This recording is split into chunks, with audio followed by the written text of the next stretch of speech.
Lawyers are most innovative people. The reason is, if they are less innovative, there will not be that explosion of litigation. Everything they innovate. I will give you one example. Any constitutional law students here? No constitutional law students. You will land into that and you will learn how to manipulate the things. I will give you only one example. The word compensation, what do you mean by that?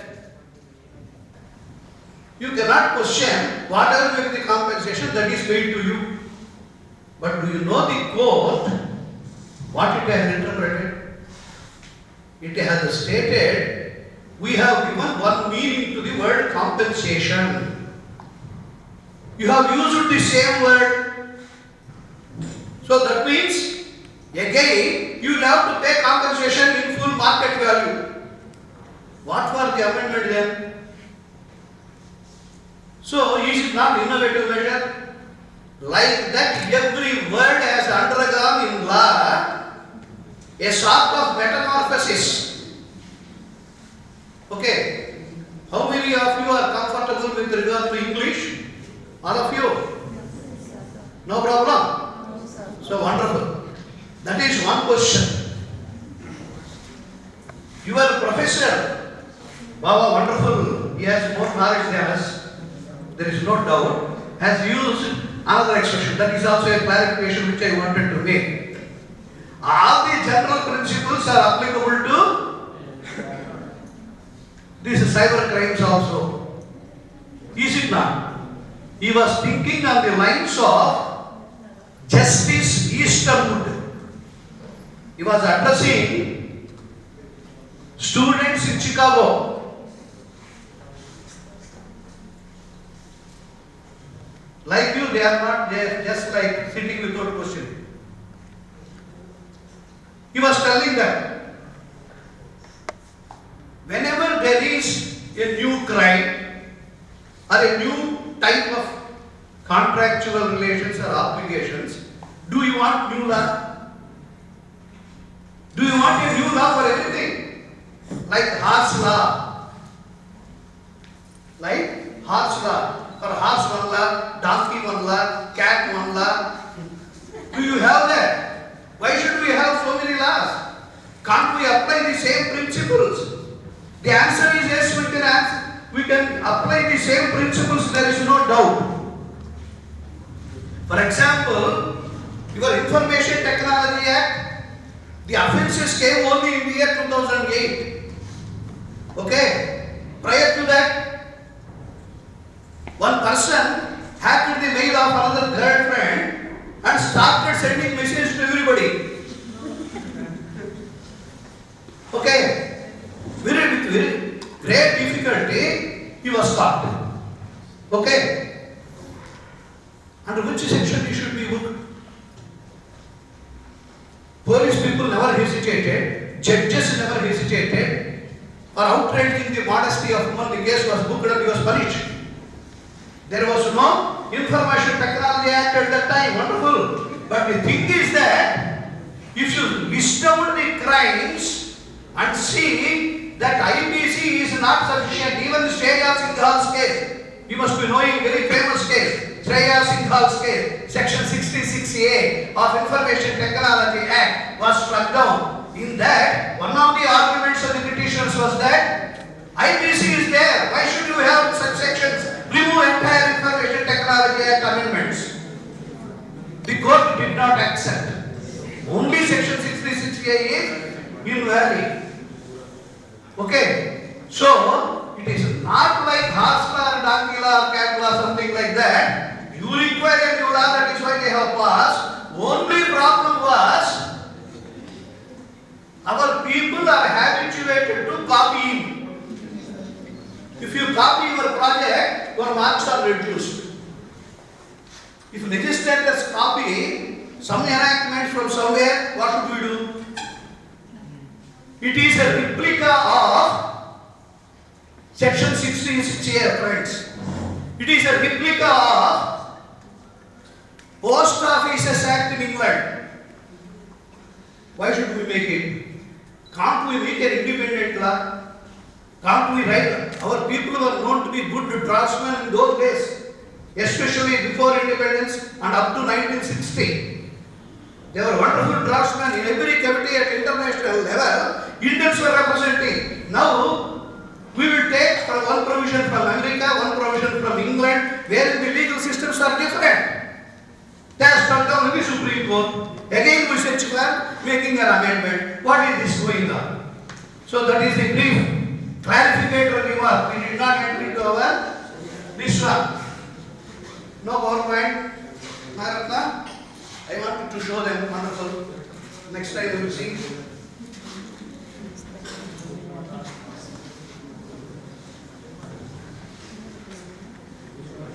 There are two things which I would like to tell you. Will Durant must have heard his name. Did you hear his name? Will Durant, Story of Civilization. Just to remember, as a person having nearly 40 years of teaching experience, I can see before corners of the classroom, we know that for every 10 minutes or 15 minutes or 20 minutes maximum, there will be a switch off. Even if you are a great orator, physically you will be there in the classroom, mentally you will be there somewhere, either in the cinema theatre or in your house or somewhere else. The role of the teacher is to bring you back. I know the technique of bringing you back. I won't allow you to switch off. I won't allow you to sleep because I will be shouting. So these are all the things that happen in my classroom, parading as well. French-minded. Cyber security increases. The measures for cyber security increases. Cyber crimes are reduced. They are the two sides of same coin. But this is a subject wherein there is a wonderful mismatch. How you operate computers, how you act, and all these things are technical in nature. We do not have technical knowledge. We do have some little, rather legal knowledge. Those people do not have legal knowledge. We do not have technical knowledge. The teachers do not have either. So how mismatch is there? That awareness is not there. What is happening? All these things you should rather know. As a matter of introduction, I should tell you. America, as usual, it is not a new thing that American interest is first interest, as our Trump said. Okay. Even previously, America was number one, suspicious. Number two, its interest is only the primary thing for it. It governed its foreign relations. I am not blaming it. Even for India, we say, make in India. Be India, buy India. All these things are there in every country. In those days, immediately after the Second World War, wisdom dawned on the superpowers. Wisdom will be there only when sufferings surface. That is a fact. Do you know that in Mahabharata, after the war was over, Yudhishthira's coronation was over, everything was over, Krishna went to Kunti, asked her, Auntie, what is that you want further? I am ready to give. She said, give me sufferings. Only when their sufferings are there, we will remember you. Otherwise, we won't remember you. So that was India. That is wonderful. So, here, based upon the understanding of Committee of Nations, wonderfully they have entered into one agreement to float United Nations.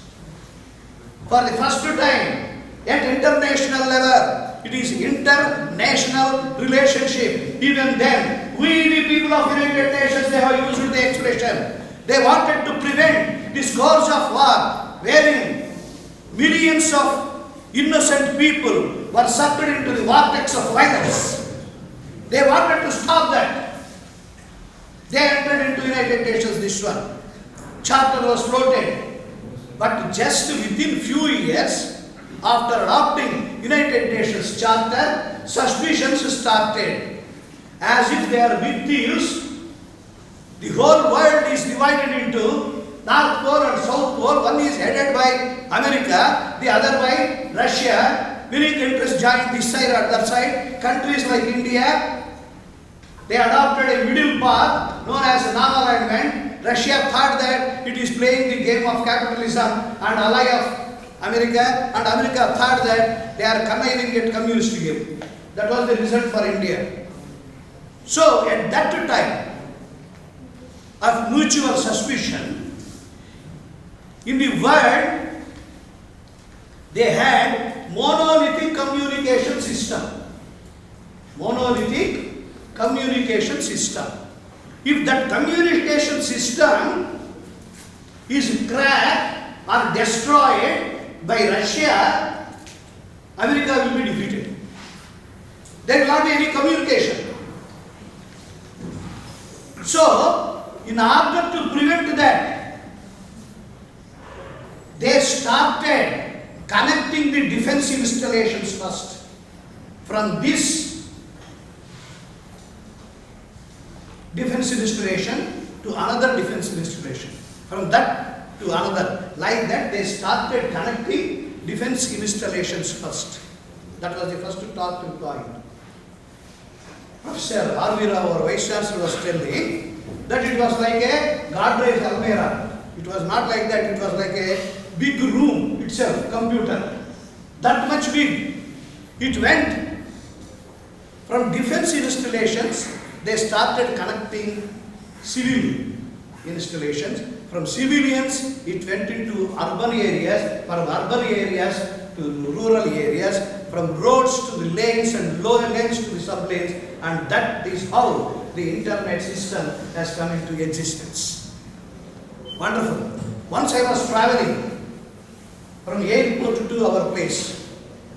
You know one thing, be ye so ever high, law is above you. You may be very rather powerful and everything, but law is there above you. Be ye so ever high, law is above you. That is the adage of the lawyers. Even non-law people can note that. But traffic of Bengaluru is above the law. Nobody knows what happens. Once you step down and board into a taxi, we do not know when it will reach National Law School. Okay, when we were going, I took a foreigner, I received him. We were going in the car. He has shown me a particular thing. One rag picker having a gunny bag on his back, simply listening to cell phone and then putting the rags into the bag. He has shown me this one. You see, a rag picker is doing this. Then I said, that is incredible India.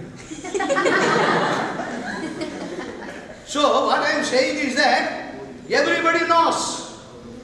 Till 12 o'clock, this WhatsApp will be going on. Look at our colleague. When she was sitting on the dais also, she was doing WhatsApp. Can we escape? This is a field wherein everybody is a potential victim. If you question, everybody would say, yes, I am defeated, rather I lost so much. I ordered from so-and-so company for cell phone, but when I opened the box, it was only a stone. I'll just highlight a few forms of cybercrimes that are generally committed. So without the consent or the knowledge or the authorization of the owner of a system, I access that system. And that system can also include a mobile phone, because Post 2008, we've amended, that is in the year 2008, we've amended our IT Act, which also includes communication devices. So therefore, without your consent, I hack your communication device or a system, I'm committing the offense of hacking. Now this is one form of crime that was known since long, but earlier days, the hackers used to hack a system only for passion or just for their research, their own analysis, etc., to develop their own expertise, etc. But today hackers are not just doing hacking for passion, but it's turning out to be an extremely dangerous offense. Like for example, when I hack your system, I might gain access to your data on the computer, right? That's something that we usually pursue. But usually when I hack a laptop, it can even be much more dangerous than this. You can imagine what I can do if I hack your laptop. I can actually activate your speakers and thereby listen to what you're actually talking, near to your laptop or the computer. I can even activate your web camera and thereby see what you're actually doing in front of your laptop. And as I was mentioning, today computers are not just the electronic devices that are vulnerable, it also includes your mobile phone. So unless you're checking whether the battery is draining up or not, you will not even know that a hacker is actually watching you 24/7. This can also happen with Internet of Things. There is a lot of devices today are connected with Internet. So you might have heard about smart televisions, smart refrigerators. So you can hack your smart televisions, and Samsung itself has recently admitted that their television is not safe and it's been hacked, which means I have entered into your domains where you expect privacy, that is your house. So hacking is therefore an extremely dangerous thing today, and in fact this is also used as a technique by most of the corporates today, unfortunately, to gain access into the confidential data of their rival companies. Usually this is referred as corporate espionage. While on the other hand, the other forms of cybercrimes includes, as was mentioned by Professor Subbarao, salami attack, or like it can also include, as was mentioned by Professor Baba, that is, it can also include identity theft. So when I steal identity, it's extremely easier to cheat another person. Now most of us, and I'm sure youngsters like you, are already on social networking sites. So the right question is not as to who is not on Facebook or Twitter, rather it should be who is actually not on Facebook, right? So almost all of us are on the social networking site, and we accept the friend request by many. Generally the criteria is how many mutual friends that person might have, or whether that person is from the same domain to which you belong to. So we usually accept friend requests, and that's how the communication, the relationship starts. Few cases that have happened in India, in fact one of the first case that was effectively investigated in India is quite interesting to know. There's a case where an NRI who was residing in US got a friend request on Facebook by a girl, whose profile picture was extremely beautiful. He accepted. They conversed for more than 2 years. He proposed her and she agreed to marry him. So that's when he decided to come back to India and then meet her. So they decided that they would meet in a particular place in Chennai. So when he came, she had asked him to bring a laptop and a camera as gifts. So he brings this and goes to the place where they're supposed to meet, but then just receives a call saying that my parents are not allowing to meet you, so one of my friend will come and collect those gifts. So a friend who was a handicapped girl goes there, collects the gift. She was a handicapped polio attacked girl. So he goes back to US, again they continue the conversation for almost more than 6 months. And then one day he shows her picture on Facebook to one of his friends saying, I'm going to get married to her. He was a South Indian person and he said, you can't marry her. She was a well-known cine star in Tamil industry. So the profile picture was this film star's profile picture. So on social networking site, it's extremely easier to cheat. It is extremely easier to commit many other offense. This was the first case that was cracked by Chennai police using IP address, etc. Finally, the girl who collected the gift was found to be the one who was communicating with that person. Another recently registered case which has undergone investigation very recently is similar to this. A 16-year-old boy got again friend request by a girl who was looking like a teenage girl. They became quite close, so a lot of communication they would have on WhatsApp as well as Facebook. So one day he tells his parents that he is going for a weekend trip with his classmates and would be back on Sunday, but doesn't come back. So and then after informally taking the help of police officers, because both the parents were civil servants, they felt that it's not possible to trace him, and then they registered the case. So finally the investigation included looking at his Facebook chat, etc. That's when parents got to know that a girl had asked him to come for a weekend trip. So further investigation progressed. Finally they found the dead body of that boy after 15 days from the date of from the day he went missing. So it was actually a case of illegal organ trade. So most of the vital parts of his body was found missing. So a lot of organized groups, mafias, etc. are resorting to these means of social networking sites in committing many offenses. We usually term this as identity theft. When you come to these offenses committed specifically on cyberspace, it also takes form of phishing and wishing attacks. Phishing is where you receive emails which looks like as if it's come from an insurance company or bank, etc., asking you to reveal your bank details, passwords or even PIN numbers or account details.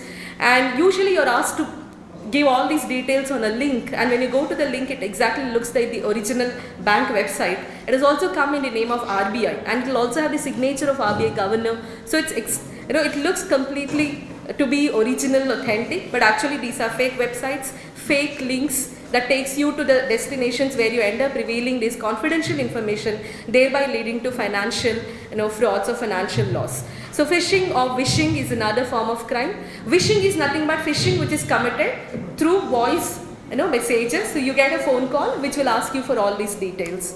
So cybercrime also includes other offences like stalking, which was also referred by Vice Chancellor. So what is stalking? Usually it's an offence where a person is repeatedly following or continuously following another person. On physical space also it's common, but on cyberspace also it's common. Like you might receive repeated number of emails or messages saying, I'm now seeing you in the classroom, I'm now seeing you in the canteen. So these are annoying at times. And not just annoying, this can also lead to again dangers on physical space. Of recently we've heard from the media that a girl was murdered in Chennai, another was killed in Delhi. So the whole cause was this phishing which was neglected. Today we have amended provisions in IPC. Post-Nirbhaya amendments have sufficient provisions to take care of certain forms of crimes that were targeting women like acid attack, etc. So similar was also a case of cyber stalking and stalking. So today you have a section 354D which clearly says that following a person without the consent of another person, be it in physical space or cyberspace, is an offence. So gone are the days when boy following girl was considered as act of heroism. Today it's not an offence unless the girl has consented. So stalking or cyber stalking is another offence. We also have offences like spams, that is unwanted emails. So you can just make an experiment. So just try to search for flights to Bangalore or any other place on Google. Come out of Google, open your Facebook account. Just as soon as you open, you get a lot of advertisements related to that place of destination. Hotels to be booked in Bangalore or like flights to be booked to Bangalore. So how did Facebook get to know? That's because our privacy is no more private on cyberspace. Plus also your habits on cyberspace is actually continuously monitored. So threat to privacy, data stealing is another concern. So and when it comes to privacy, again most of our data today, especially in form of UID card, etc., is all available not just on cyberspace, not just on computers. It's also going to those destinations which are beyond the reach of Indian law enforcement agencies. You would have heard about clouds. So today I can take on rent a cloud, say for half an hour, use it to commit an offence and close the account. So the law enforcement agency find it extremely difficult because clouds usually might be located on the servers that may not be in India. So how do you go and collect the evidence is another challenge. What do you think is the extent of internet space that is available through search engines like Google, etc.? What must be the percentage of internet space we are regularly using or having access to through your search engines? Any approximate idea you have? How much of internet space is available on Google? Or you can access through Google? Approximately 100%?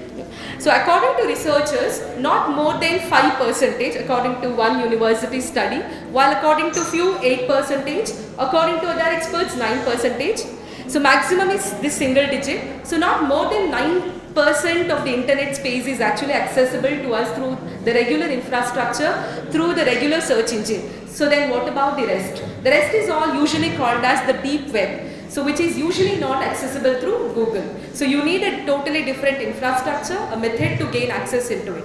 So this deep web is the one where a lot of illegal activities are committed. It is used for drug trading, illegal drug trades. It's used to purchase or sell any contrabands, be it arms, etc.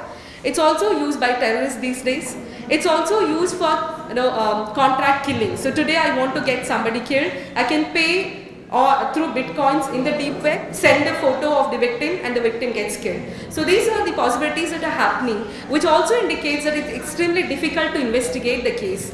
So initially when cybercrime started, the challenge that was recognized as that which affects law enforcement agency was the very nature of the evidence. It's digital in nature. How do you collect it? How do you collect it from the laptop? It can't be just cut and paste. It can't be just copy and paste into the pen drive that you're going to produce before the court, because it's possible to manipulate this. It's possible to plant evidence in these pen drives that you produce as evidence. So later people started talking about clouds. How do you go and search on the cloud which are outside the country? But today's challenge is the very anonymity of the entire technology or the space, and that is deep web. So these are few challenges that affects the law enforcement agencies.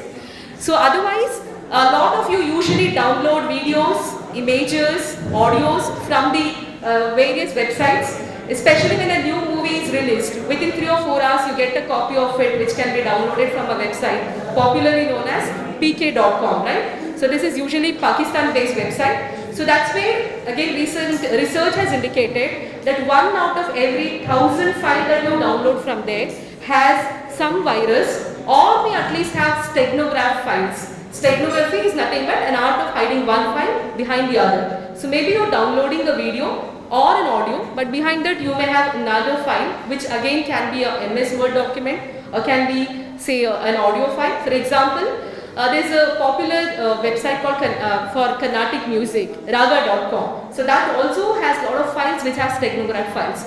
There's a popular Carnatic music file which was downloaded, and when they analyzed it forensically, they found that behind the audio file there was a video file which had the entire video recording of how do you make the rockets and launch it. So this is how terrorists are today communicating. So when you're downloading, you do not know what you're downloading, along with the freely available games, etc., freely available movies.